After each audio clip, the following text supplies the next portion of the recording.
Seats yet to please take your seats.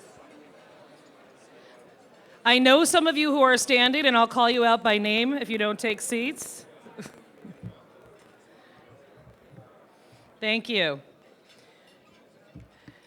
My name is Deborah Van Amerongen. I am delighted to be here with Long Island CDC and acting as your MC today. For those of you who are hoping to see Reverend Butts, I apologize for being not a great substitute for him, but happy to be here and to help run this program for Long Island CDC today.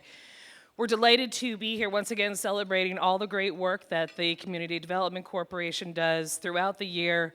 Many of the staff from the Community Development Corporation are here and many of our partners. We appreciate all of your contributions to our shared success.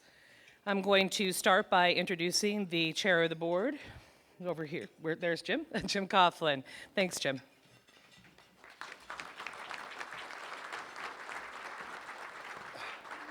Well, thank you. Thank you, Deborah. And Deborah's been the chair of our committee for how many years? 4 or 5 years, and has done an unbelievable job of running this event, her and the committee that have pulled this together. Let's have a round of applause for the people that have made this all happen.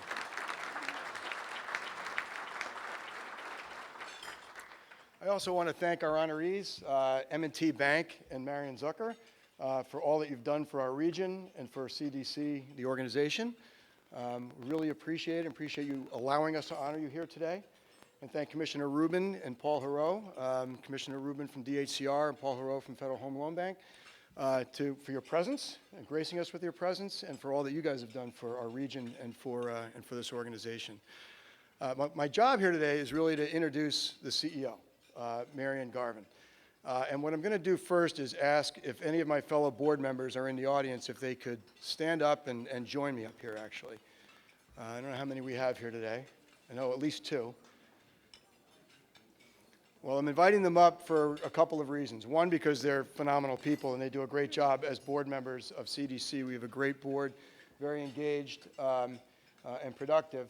But more importantly, I'm bringing them up because I know that they want to be part of this introduction, as it is the last time that Marian will be introduced to preside over the CDC Gala.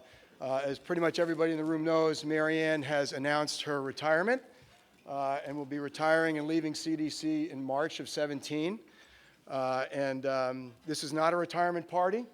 This is more the this is kind of, yeah, we got a lot to do between now and March, a lot of games to play. This is the beginning of the retirement tour, so to speak. Right? So, Marian just briefly, joined the organization in 1992, over 25 years ago. And a lot has changed in the organization in 25 years. And she's been in a leadership role of that the whole way. When in 92, just for some comparative stats, we had about 40 people on staff, and now we have about 90. We had about 1,700 vouchers under management, housing vouchers under management. Now we have over 5,700 vouchers under management. We did about 3,000 weatherization projects, or we provided weatherization for about 3,000 dwelling units in 1992. This year it'll be 19,000 dwelling units. Overall economic impact when Marian came on board was about $20 million a year. Today, that number is solidly and sustainably over $100 million a year. All of that, Marian's been a leader, and not a leader in some ivory tower. She's been doing the work. She's been a housing counselor. I mean, not by title, but by actual effort. Has been doing counseling and banking and lending and real estate development and community outreach and public relations, and she's done it all. When I've been on the board since '98, and I've been chair for about 10 years. And when she first became CEO, we said, we really want you to get out and elevate the profile. Raise the profile of CDC. We're like the best kept secret. They produce so many great outcomes, and yet doesn't seem to be getting the recognition that it deserves. So we said, Marian, we want you to get out there and meet with our stakeholders and raise the profile. So she, like everything else, took it on with a vengeance. And 2 quick examples of her success there. One, one of our biggest stakeholders, NeighborWorks, great partner. It's an organization that supports a few thousand community agencies around the country. Marian started to increase her trips to Washington, started to get more involved in the organization of an association of agencies that are affiliated and supported by NeighborWorks, and over the years became president of that board, which is amazing. I mean, thousands of agencies around the country, and her organization was consistently named an exemplary organization by NeighborWorks, and she was named president of the board of the Association of Agencies Affiliated. That's great for Long Island. It's great for CDC. And I would argue it's great for NeighborWorks. And then secondly, in the Long Island Regional Economic Development Council, Marian joined that a few years ago, and like everything else she does, she was not a figurehead. Instead of going and voting aye or nay on every project that came up, she actually wrote the book. I mean, she wrote the paper every year that went to Albany to try to get the money to come to Long Island for transformative projects. And it was a competitive process. We're competing against all the other regions in the state. And so we won a lot. And Marian, that book, won a lot. And so hundreds of millions of dollars came to Long Island because of the ground level effort that Marian put into that. So now that we've got our fellow board members up here, I know I speak in one voice with them, and I'm sure with all of you, right, when we say thank you, Marian, for everything that you've done. And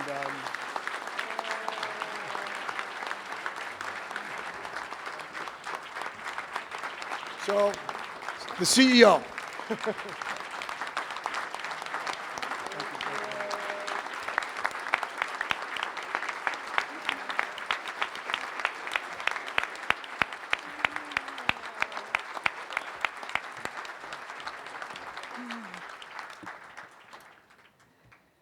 Wow. So I didn't know that was going to happen. That's very gratifying. Thank you so much, Jim, and all of you. I really, really love CDC of Long Island, and I love the work I do. I love my board. They are a fantastic board, and it makes coming to work a lot of fun every day and very gratifying. And actually, this is going to be the last time I stand up here and talk to all of you.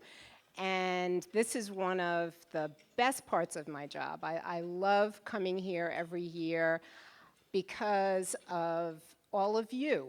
You give me great inspiration. This past year, my mom, who is an Italian mama, she used to exhort me to go out into the world and do good things, except she would say that in Italian. And last year, when she was in hospice care, and she literally had days to live, she was telling a visitor who came to see her about the work that I do in affordable housing. And it was overwhelming to me that, this was what was on her mind, that she was so proud of me that I helped people get a good home, because home matters so much. And she never really completely understood what I did every day, except that it was a lot of long hours, and she always asked me, "Do you get time and a half?" My father was a union guy, and he always got time and a half. But she really did understand that basic thing. People need a good place to live. And you all know this truth also. And that's why you're here today. You're here to celebrate our honorees.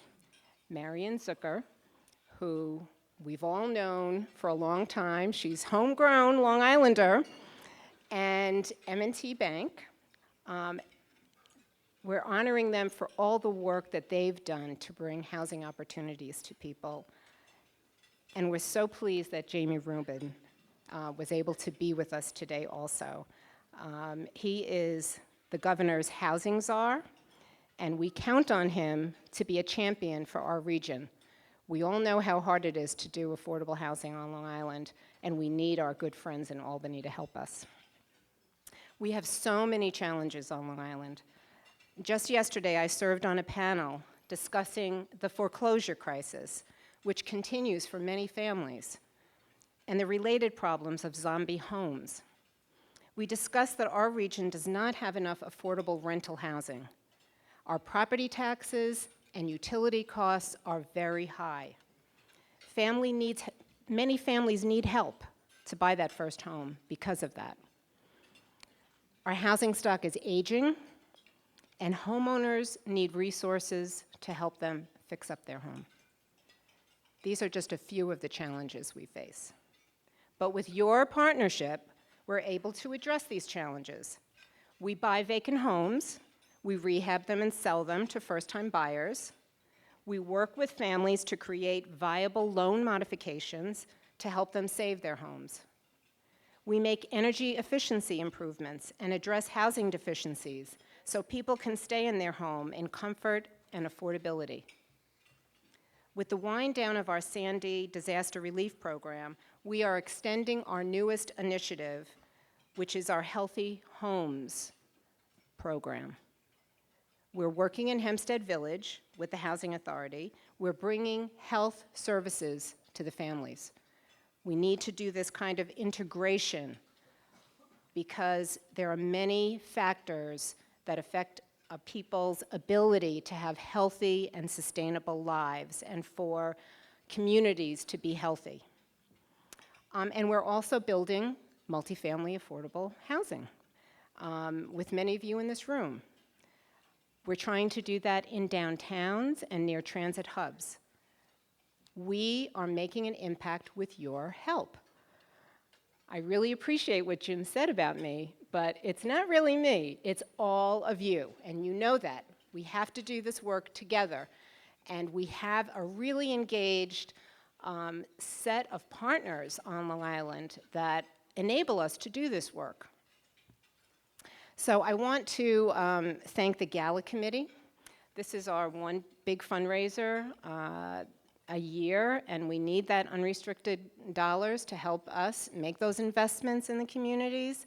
And our committee, including our chair, Sophia Blair, and our MC, Deborah, who's been with us every year and just has done tremendous work with us, as well as our CDCLI marketing manager, Chris Pagliari, who, without her, we could not put this event on. She takes care of all the details.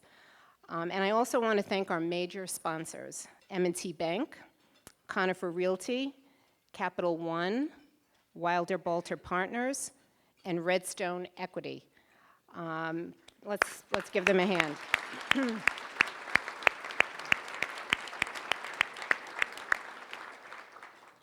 But I want you to look in your program and also on the video as it goes by the slideshow, because we have many more sponsors, and I thank all of you for coming to the event, for sharing your resources, your expertise, your passion with us, and I really, really look forward to working with you for the next 6 months.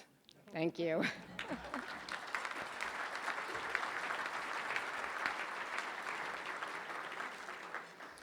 So Jim did such a great job. You had to know that when Marian called and asked me to be on the Gala Committee every year, there was absolutely no way that I could say no to her. I did neglect when I stood up earlier to mention that we are joined by several elected officials and their representatives, and we're honored to have them here. I'm going to name them, and at the end, if I could ask you to join me in a round of applause. We have Brittany Toledano, who is legislative aide to Suffolk County Legislator Tom Barraga. Mayor Paul Pontieri from the village of Patchogue, who, I know there's another mayor in the room, but I'm going to say Mayor Pontieri is my favorite mayor on Long Island. Michael Montesano, who's an assemblyman from here on Long Island. Paul Reichenbach, who's the mayor of East Hampton. And we're delighted to have had Senate Majority Leader John Flanagan join us, who's been a sustaining supporter of Long Island CDC. So please join me.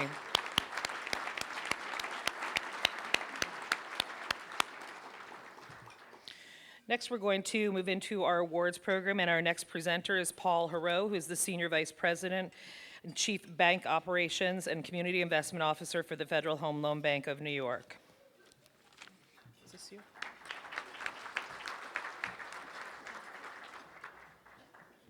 All right, good afternoon, everybody. So I need to start out because I see all of my members here in the room, a lot of them. So just like a good parent, there are no favorites. You're all special to us. But today we're going to talk about M&T. I was just in Buffalo on Wednesday giving M&T a Community Pillar Award because of the 25 years of incredible involvement that they've had with our programs. I understand they also got an award, I think, on Monday, and we're here today on Friday.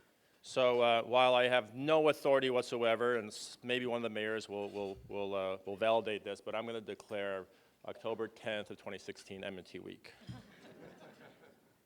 So on behalf of the Community Development Corporation of Long Island, it's my honor and privilege to present the CDCLI Opportunity Award to M&T Bank. I looked up the word opportunity. You'd think you'd know the definition, so I figured let me look it up and to see what it says. So one of them, opportunity, a favorable juncture of circumstances. Based on the level of activity that I've seen M&T do across our district, I would say that having an M&T branch in your community is certainly a favorable juncture of circumstances. Opportunity, an occasion or situation which makes it possible to do something that you want to do. Well, it's clear that M&T does invest itself quite deeply within the communities that they serve, not because that they have to, but because as a steadfast community member, they believe in going above and beyond to help strengthen the communities that they serve. Opportunity, a good chance for advancement or progress. It's, I think, clear to me, certainly in watching and seeing everything that they've done, that advancement and progress for the community and its members is clearly what M&T strives for in all of their community lending and development activities. So this is a very fitting award because creating opportunities is at the core of M&T's corporate and community mission. Homeownership may be the ultimate opportunity for households. And through their rich and diverse community involvement, M&T has demonstrated their deep and long-standing commitment to making the dream of homeownership possible, especially for low and moderate income households. There is no better example to highlight this commitment than M&T's participation in the Federal Home Loan Bank of New York's First Home Club, a match savings grant program for down payment and closing cost assistance, combined with homeownership counseling that together serves as a strong foundation upon which low and moderate income households can build towards their dream of homeownership. M&T has been the most active of our members in the First Home Club since its inception of 1995. Over the past 20 years, M&T has accessed over $17 million in grant funding to help more than 2,200 households across the district achieve their dream of homeownership. Today, M&T has an additional 1,100 households that are currently in the process of saving, of going through counseling, and working towards that dream of homeownership. And that pipeline grows. Their involvement extends even further as they are active in partnering with CDCLI of Long Island in many community outreach activities, as well as being avid supporters of CDCLI's NeighborWorks Home Ownership Center by participating in homeownership counseling, classes, and sharing with CDCLI's clients what is necessary to qualify for a mortgage. And when the household finally arrives at the closing table, M&T is there to provide the new happy homeowners their first mortgage. So with all that said, the lucky M&T representative who will accept this award on behalf of M&T is none other than Stephen Flax, the Administrative Vice President and Community Development of Community Development at M&T Bank. Stephen oversees all of M&T's community development lending across the New York tri-state area and is responsible for M&T Bank's Community Development-Focused Charitable Contributions Program. Steve is a busy guy, serving his third consecutive term on a very popular New York City Rent Guidelines Board the last couple of years. I don't know if he's a glutton for punishment or just a committed individual, but he stays on that board. He's there for 3 years and probably got at least a few more to go. He is also the longtime chair and founding member of the New York City Change Capital Fund, the nation's largest community development funding collaborative. He is an honored member of the New York City Advisory Board of LISC, and he serves on the board of the Neighborhood First Fund, which is part of the Ford Foundation. He was educated just about everywhere. Pennsylvania, he's an Italy Lion guy. New York City at Pratt, master's degree. The only guy I know who went to Nairobi, Kenya for a degree, but he did. And he played basketball there as well for the University of Nairobi, none other. He went to Quebec, Canada, my hometown, and spent some time there. Then he came back to New York City and got a certificate in psychoanalysis. So when you put all that together, economic development, Penn State, psychoanalysis from New York City, he's either a really, really interesting guy or he's scary. But so far, I think he's pretty interesting. So now with all that said, and I greatly feel quite inadequate comparing my resume to his, I wanted Steve to come up here and proudly accept the award of CDCLI Opportunity Award.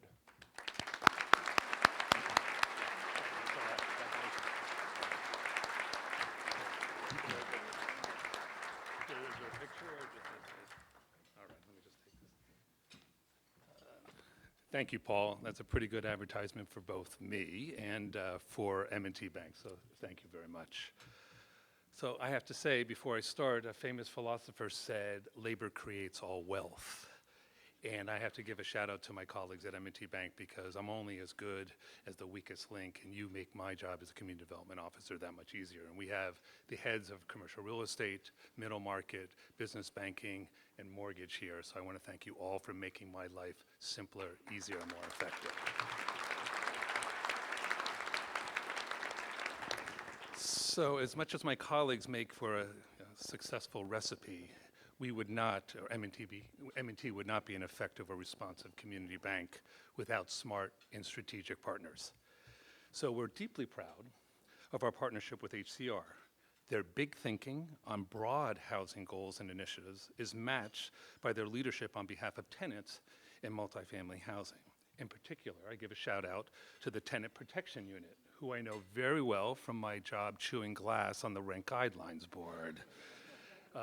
It's a small and effective unit, so the big vision, the big numbers, as well as not missing the mark with tenants. And I have to say, HCR's financing on much-needed affordable housing and supportive housing across New York State has aided the bank to become a complementary and deeply proud partner to the state's bold vision. Now, our long partnership and productive partnership with the Federal Home Loan Bank, Paul outlined, we have produced or preserved over 12,000 units of affordable housing. That's just one bank, and they have other partner banks. Despite being the largest bank, that's a lot of units. Their competitive affordable housing program is a brilliant program that defines the best of partnerships. So we're also honored to sponsor projects that house the most difficult, from kids out of foster care to LGBT homeless to special needs of all different sort of colors. This program houses the most needed housing for the most needed population. So I give a shout out to Federal Home Loan Bank for having that vision. And I have to say, in nearly all of our deals, HCR has been the primary engine to make these projects happen. So the partnership just continues and it evolves. So we also, as Paul mentioned, we're a big participant in the First Home Club. $17 million in grants affecting over 2,000 individual households across the state. Again, these are truly life-changing numbers that we're deeply proud to partner with the Federal Home Loan Bank and the state over. So lastly, and most importantly, I have to give a big shout out to the CDC of Long Island. Their smart leadership has allowed us to nurture a growing partnership around responsible home ownership. In our most recent merger with the Hudson Savings Bank, we inherited a DOJ CFPB redlining consent order. Who heard the word redlining in the last 10, 20 years? The bank is mandated to make every effort to promote homeownership in minority communities. Guess who we turn to help us reach that goal? The CDC of Long Island. With its strong board, its stellar staff, and its top-shelf executive director, the CDC of Long Island has paved the way for the bank to meet and exceed its commitments to promoting responsible lending and homeownership on Long Island. So we look forward to strengthening our partnership with the CDC of Long Island, not just through the First Home Club or home buyer workshops or any other programs that we support with them, but through an ongoing dialogue around mortgage products so that M&T can continue to be a responsive community bank, not only here on Long Island, but across our footprint.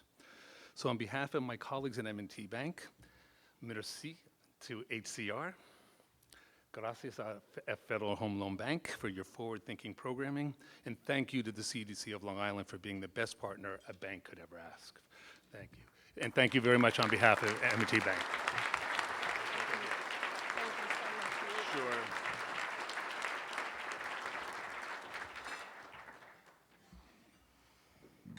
Next, we're really delighted to have Jamie Rubin here with us today.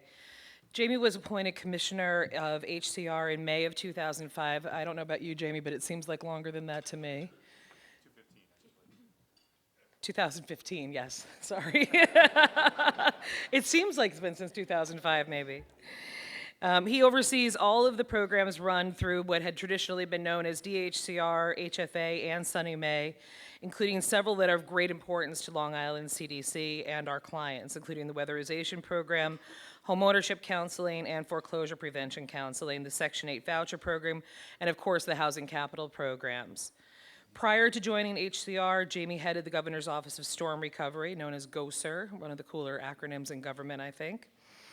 He oversaw programs to disperse $4.4 billion in disaster recovery funding allocated by HUD. Jamie came to that role after serving as the New York director of the President's Hurricane Sandy Recovery and Rebuilding Task Force and a senior advisor to HUD Secretary Sean Donovan.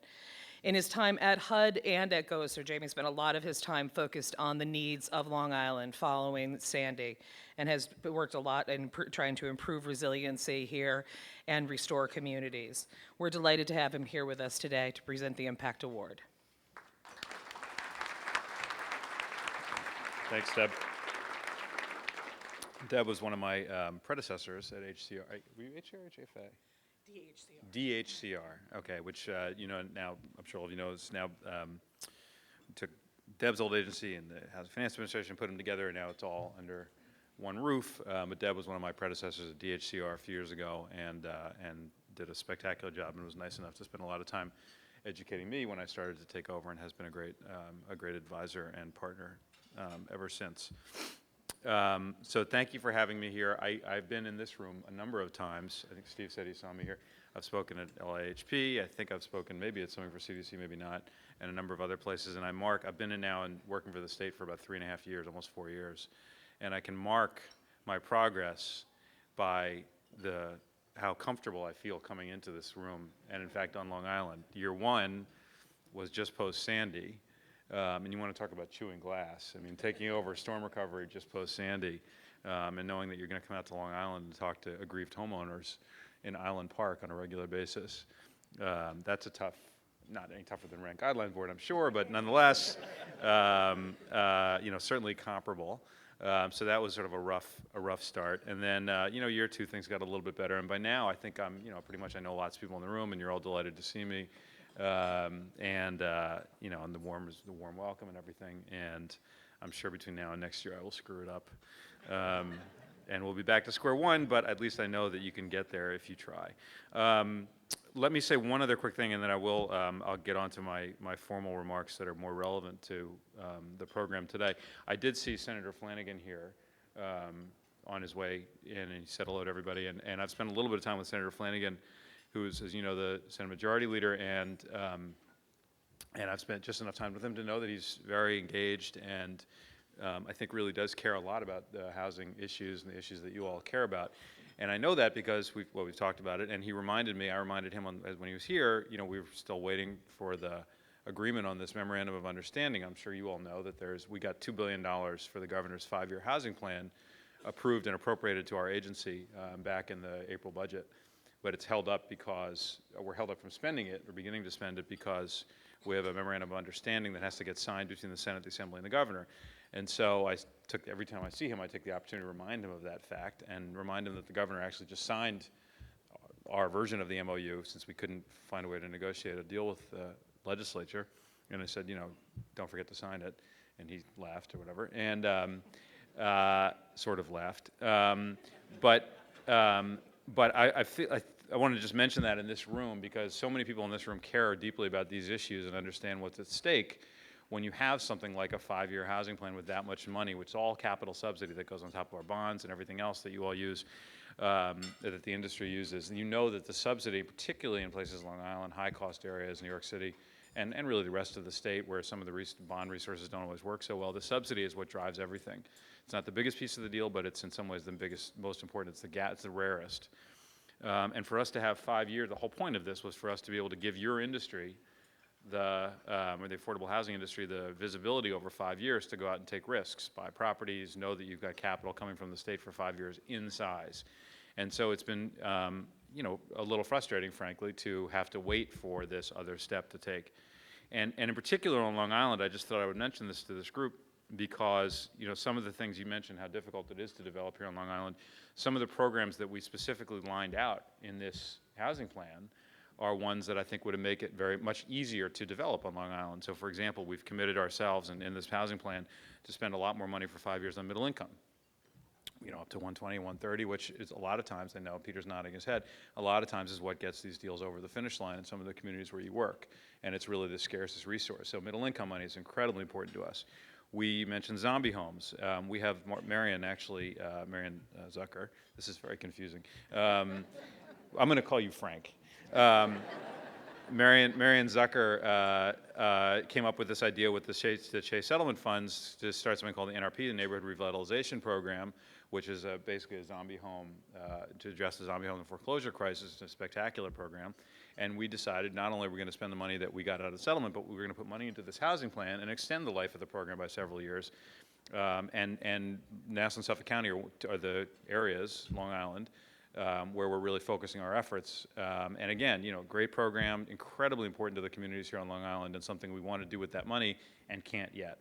And then finally, downtown revitalization. We understand, I think, pretty well that when you do affordable housing and you're trying to get plans approved locally, it's important to make sure that everybody understands that you are doing it in a context, that you're doing it in a context and working with a community. And so we have all these wonderful downtown revitalization programs, grant programs, Main Street and street furniture and retails and all this other stuff. That's very hard money to come by, and we are very intent on putting more money into those areas. And again, through our housing plan, and again, targeting areas, places like Long Island. New York City, you don't need that kind of money, but places like Long Island, absolutely.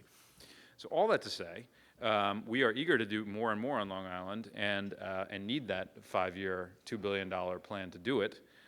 Hope that the legislature finally comes around and recognizes it the way the governor did. And since this room is full of people that both care and are influential, I sort of drop that in your lap as something maybe to take on as a, I don't know, just leave the room with that in your head. I think I'm allowed to say that. Okay, so let me move on. I'd like, obviously, to congratulate Steve Flax and M&T on a well-deserved award. They work with us closely, as he said, and they're a terrific partner. CDC of Long Island, I'm going to say something about Marian Garvin, but more broadly, CDC, obviously we work closely together. We have a very strong partnership, and we've brought our resources together any number of times. I asked for a number of projects more recently that we worked, just as examples, that we worked together. And among them are the Neighborhood Revitalization Program that I just mentioned, to subsidize and finance the purchase and renovation of foreclosed and abandoned properties for low and middle income New Yorkers, where Nassau and Suffolk counties are one of the communities we selected to focus on. In May, we opened the Wincorum Commons in Coram, a $56 million project for 176 workforce apartments and commercial space. Again, an example of the kind of work deal that you can get done on Long Island. In May, again, we announced 90 mixed-income apartments are being constructed in downtown Copiague, which will change the face of this community and bring much-needed affordable housing to the area. And then earlier this year, Pecana Crossing, a 45-unit workforce housing development in Riverhead, which we approved, and we're going to open that next year. So we have a good history with CDC. Marian Garvin, you all already talked about Marian. This is like the Derek Jeter part of her career, I guess, where she goes around and everybody gets stuff, gives her stuff. So I don't know what else I can say and really add to that. She's obviously a huge loss for CDC of Long Island and to the people of Long Island in this position. I can't imagine that she's going to stop working. She'll stay involved in all kinds of ways. Her leadership is extraordinary. She understands clearly the work She's a leader in so many different ways in Long Island. It's been a pleasure to get to know her. I guess we all have to assume that you're just going to stay involved in this work in one way or another. And I'm sure that you and I will meet many, many times. And the CDC, it's interesting. I spoke this morning in a place in New York City, the Center for New York City Communities, New York City Neighborhoods, another organization that's just so critical to the work that we do. Government is sort of forever, but organizations like this really are the glue that hold these communities together. Having said that, I'm going to come back to the government and honor my colleague, Marian Zucker.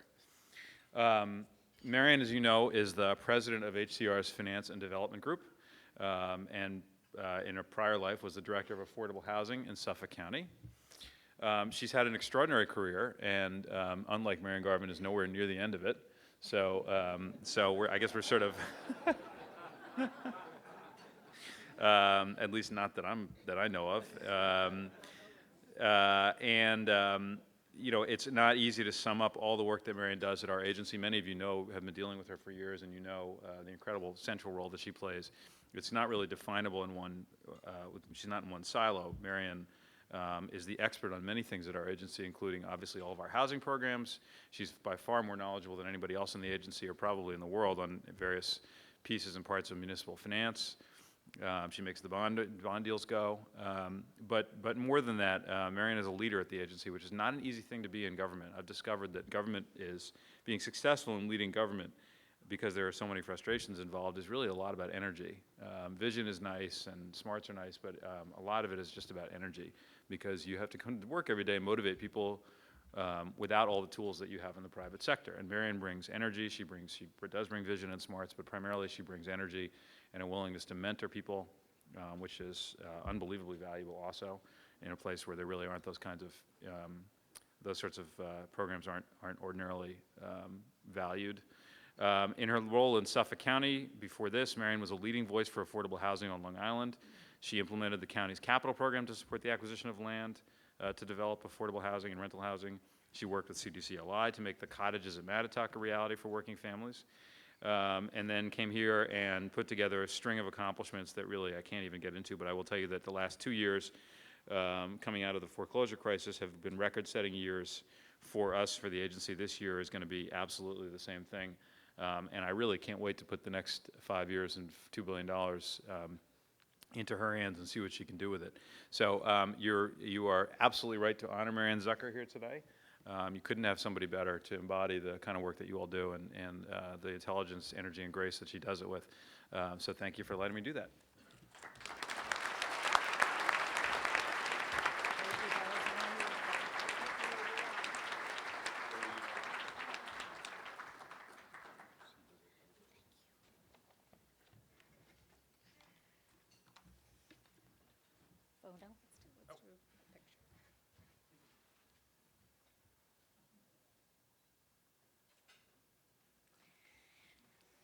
Thank you. Thank you, Jamie, for the introduction. It's so meaningful to me to be honored by CDC Long Island. It's an organization that I have so much respect for and so much regard for. I also want to congratulate my fellow honoree, M&T Bank. M&T, as you heard, is an incredibly important and valuable partner to everything we do in housing in New York State. It's nice doesn't describe it. It's amazing to be back here on Long Island today and see so many of my friends, although the lights are a little glaring. I'm not sure I see all of you right this second. And even though Deb introduced them, I do want to give a shout out to my two favorite mayors, both of whom are named Paul Pontieri, who has done incredible work in Patchogue. And it was a pleasure for us to get started with you on Copper Beach houses years ago when I was at Suffolk County, and continue to work with you on the multifamily side here at HCR. But I also want to give a shout out to my mayor, Mayor Paul Pontieri of the Village of East Hampton.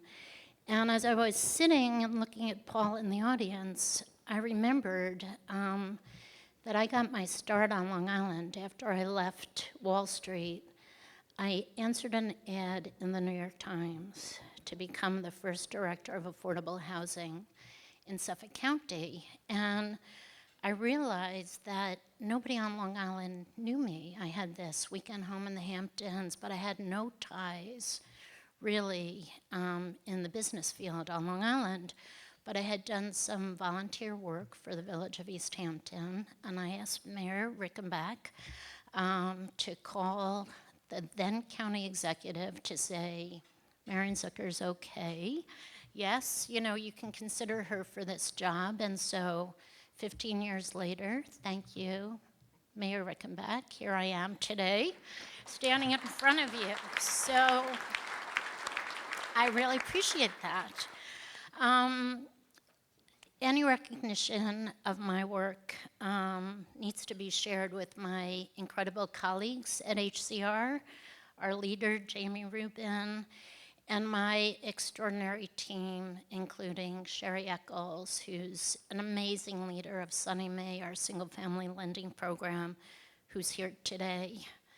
But it also needs to be shared with my dear friend, Marian Garvin.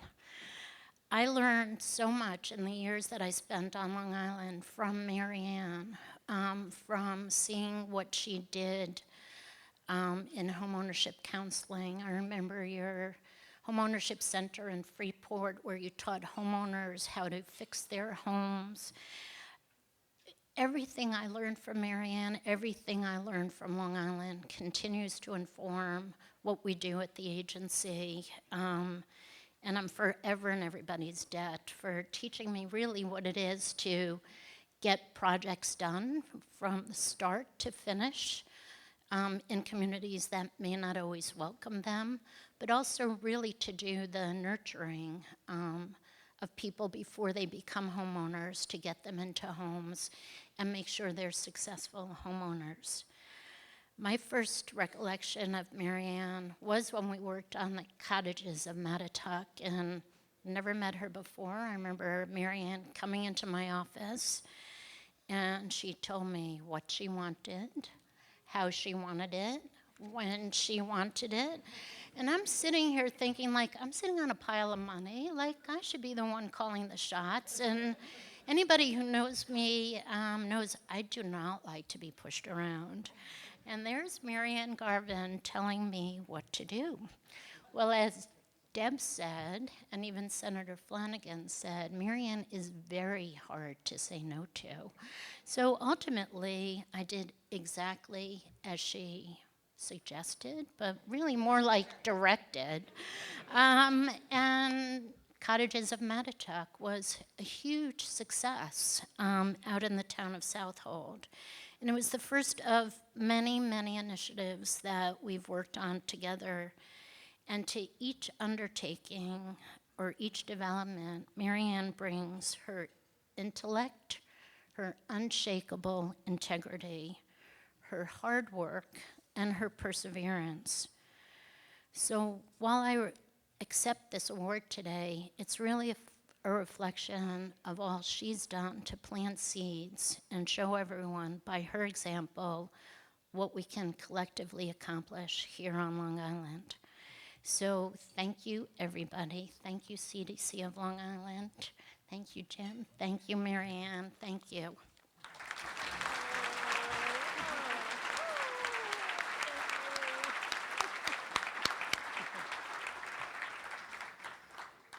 Well, I'd like to thank all of our presenters and our honorees for being here today.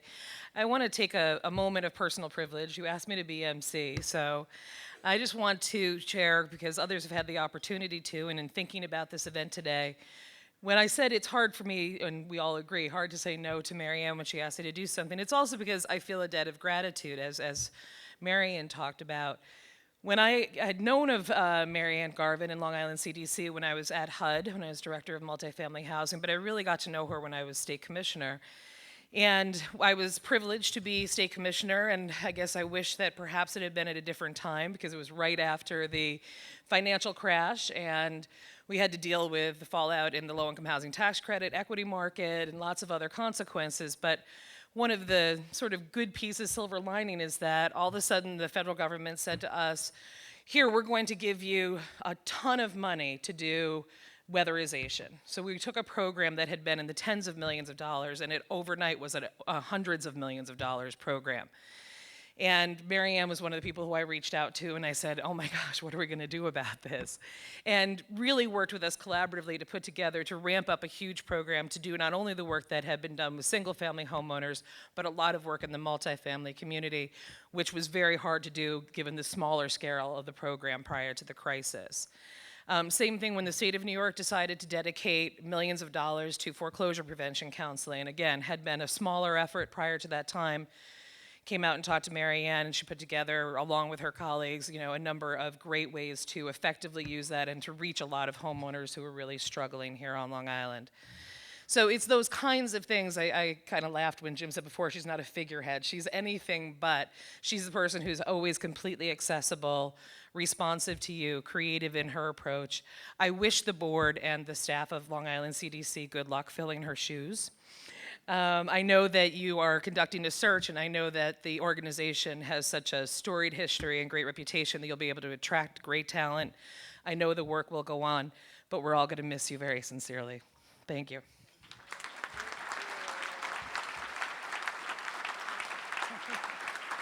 Thank you all for being here. And we look forward to more wonderful projects together, everybody. Enjoy the rest of your food, and let's keep the networking going. Let's have some deals going.